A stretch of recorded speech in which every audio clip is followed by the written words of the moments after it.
Greetings to you all who are watching this video. My name is Lima Mariam Mathew and I am here to present my thesis topic, Retirement Village, Architecture That Cares. To start up with, I got the idea of designing a retirement community from my dissertation topic, which was based on the impact of liminal spaces on elderly in an old age home. From the study, I realized that in our society, old age homes are seen as places where elderly are dumped after they reach a certain age, or a place where the elderly might feel abandoned. This not only imparts a negative impact on the society, but the elderly also might feel like they are a liability to the society. So my aim here was to bring up a retirement village where they might feel independent and free to live their old age, and a place where they could gather with like-minded people and also people of different age groups.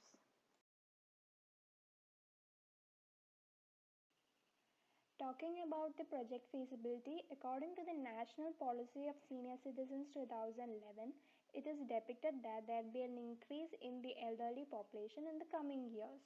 It also denotes that 1 by 8 of the world's elderly population lives in India. Coming to the status of Kerala. In India, Kerala stands at first with its high life expectancy rate. According to the statistics, there are currently 565 old age homes in Kerala and 2 gated communities located in Kochi. Therefore, to sum up, the project is feasible as there will be an increasing need for more retirement villages in Kerala with the increasing standards of lifestyle.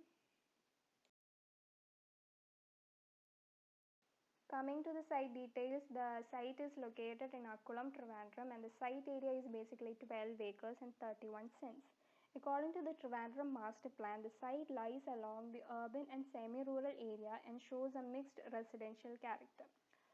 In addition to that, the site location enables active social participation with the public facilities, markets, and commerce in its immediate proximity.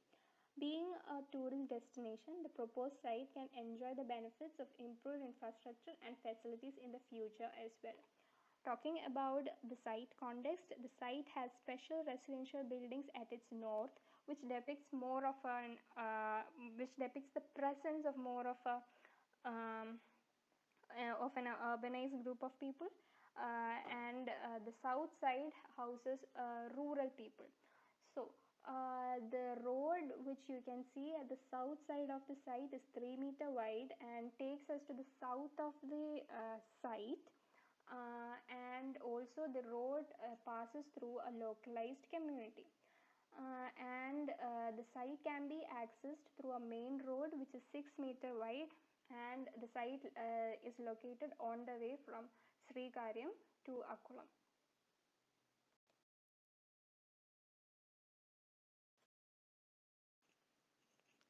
Now, next is the site analysis. From what you can see, the site is highly contoured and the height difference between the highest and the lowest point of the site is 30 meters. The site has barely any kind of vegetation as it is cleared for sale. And talking about the advantages of the site is located inward away from the main road, which gives a calmer atmosphere inside, away from the noise or air pollution. It has the site can be accessed through two roadways, one at its south and one at its north. The northern road is 6 meter wide and can be used as main entry, used for the main entry, and the southern road can be used as a service road. And the site has fairly flat portions and also portions with a steep slope.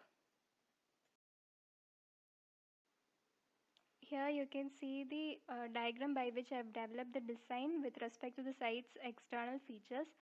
Starting from the top, the site can be accessed through two roadways, for which one can be used as a main entry and the other as a service entry. The southern one is used as a service entry, and it also invites the local people into the site. The second figure shows the site terrain, which naturally provides a catchment area that can be utilized as an artificial water body with jogging track around, making it a thriving social platform and which can be seen as an aesthetic element for the whole site.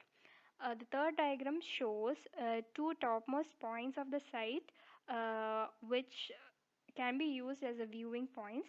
The fourth diagram shows the portions which I have planned not to construct upon, because one uh, it can be because one it can be used for future construction, and the other because it can be used as an aesthetic element or as a backdrop with respect to the artificial water body which I am planning to design. And the fifth diagram shows the place which is unfit for construction, and the final diagram shows the portion which I have tried to construct upon, both taking into consideration the viewing purposes and the possibility of construction.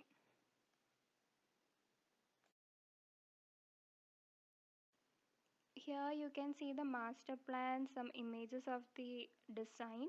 And before going into the design or the master plan, I would like to show how the design was developed.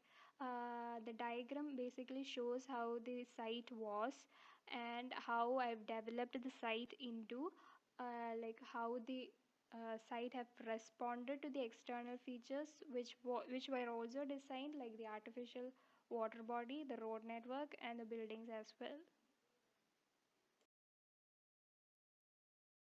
This is the master plan, and as you can see, the artificial water body acts as the core of my design. Everything else in the site is designed in such a way that it complements the artificial water body. And every unit or every building has its own unique view towards the water body as well. Now, as I've pointed out earlier, I've used the northern road as the main end for the main entry purpose, and I've used the southern road as the secondary entry. Here you can see the horizontal section of the site along with the buildings, and I've tried to show the images of the blocks which are cut by the sectional plane. The first image shows the three-floor block which is designed with respect to the terrain.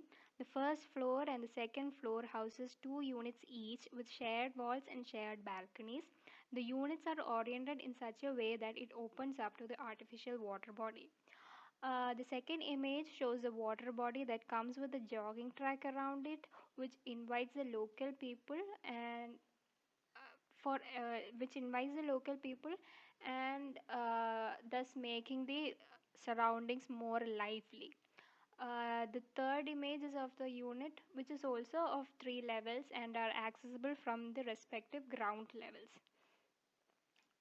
And the last image shows the alternative units that are given with an option of a pool or a private garden, all of which are designed in such a way that it opens to the core of the site, the water body with trees in the background.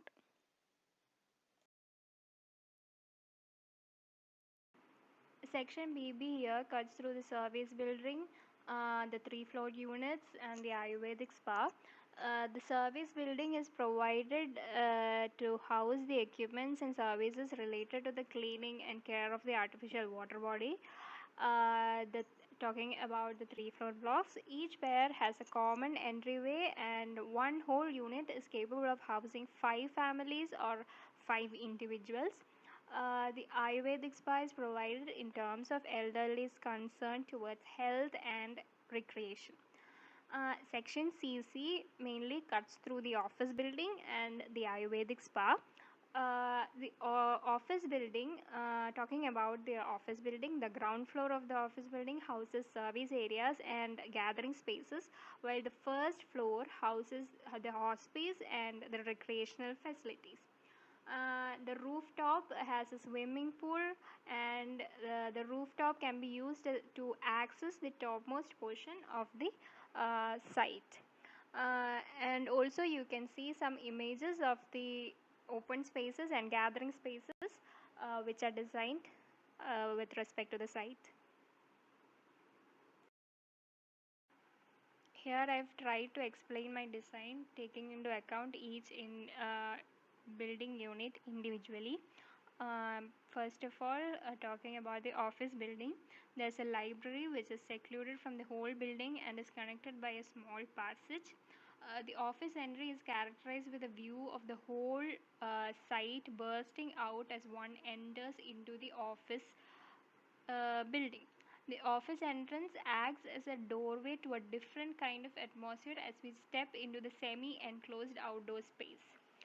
And the hospice at the first floor level has an exclusive view towards the west, and the rooftop lets one free into the wide landscape and the topmost region of the site. Also, a facility of swimming pool is provided, and space for hosting cultural events is also provided. Now, talking about the Ayurvedic spa, the spa is characterized by the traditional sloping roof and naluketta. The space shall act as a recreational space, as there is an inclination for the elderly to consider Ayurvedic treatment upon old age. The spa has two openings, one at its south and the other at its west. The opening at the west opens to a pathway which leads to the jogging track. Taking into account of all the residential buildings or the residential units which I have designed, all units are planned giving adequate space for wheelchair movement, and space are provided with visual connectivity with each other. All doors are 1 meter wide, and the bathroom doors open outward in order to reduce the risk of jamming the door in case one falls unconsciously. Now, taking into account of Unit D in particular, each floor houses each one family and has a balcony with a view towards its west. The entry to each floor is separate and well defined and is marked in the isometric view. Care is taken to provide enough headspace with respect to the sloping roof, and the sloping roof angle is at 30 degrees. Now, talking about the unit C, the unit is characterized by the planning as the block is divided into two units. The former unit houses the semi-private spaces, while the latter houses the private spaces like the bedroom. Such kind of planning is provided to encourage interaction with the neighbors when they commute through the corridor. Planning and the form of Unit G is similar as that of Unit C, except that Unit G has another level. The unit can be accessed from two levels. The upper level is comparatively smaller than the other one, and each floor is exclusive of each other. The ground floor is divided into two units which clearly define the private and public space as mentioned earlier. Now about Unit A. Unit A or the are three-floored, and the three-floored unit is supposed to be a space in which two families meet at each floor. They might be sharing a shared wall, a shared balcony, and a shared foyer at the same time, respecting their privacy. The Unit E and the Unit F is similar, with an exception of one having a private pool and the other having a private garden. The one with the pool is the Unit E, and the unit comes with a private pool, which is certainly an added luxury. The semi-open pool space comes with a wooden deck and a patio. These units has a half dining space, kitchen, and a bedroom along with the pool. The T-shaped plan makes the users exposed to the outer environment where they could meet up with the others. The pool is designed with respect to the user's privacy by making it semi-enclosed. Now about Unit F, the unit comes with a private garden for those who cannot afford the pool villas. These units come up with seating spaces and a semi-enclosed space along with the essentials. The pergola is particularly provided for the units with private garden in order to let in the sunlight.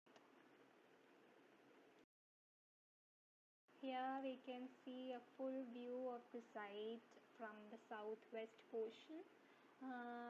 The southwest corner of the site has a tea shop circle which is a space for the local communities to come in and interact with the people in the community. There are pavilions and a tea shop and seating spaces provided to encourage interaction and to cherish the views which the site has.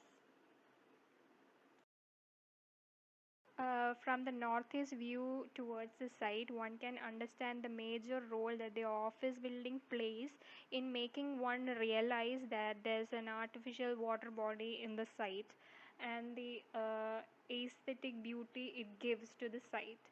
So it definitely acts as an element of surprise for for a visitor who visits the site for the first time. Finally, to sum up, the retirement village is supposed to be a habitat where the elderly stays in a safe and sound environment and also a place where they can meet up with new acquaintances of different age groups. The artificial water body is designed with an intention to make it a social platform which might develop into a thriving interaction space for a mass of people. The presence of people from in and around the locality makes it more lively and helps the elderly feel younger and cherish the old age. This is to make them feel at home and not in a confined space where they might feel like imprisoned. Thank you.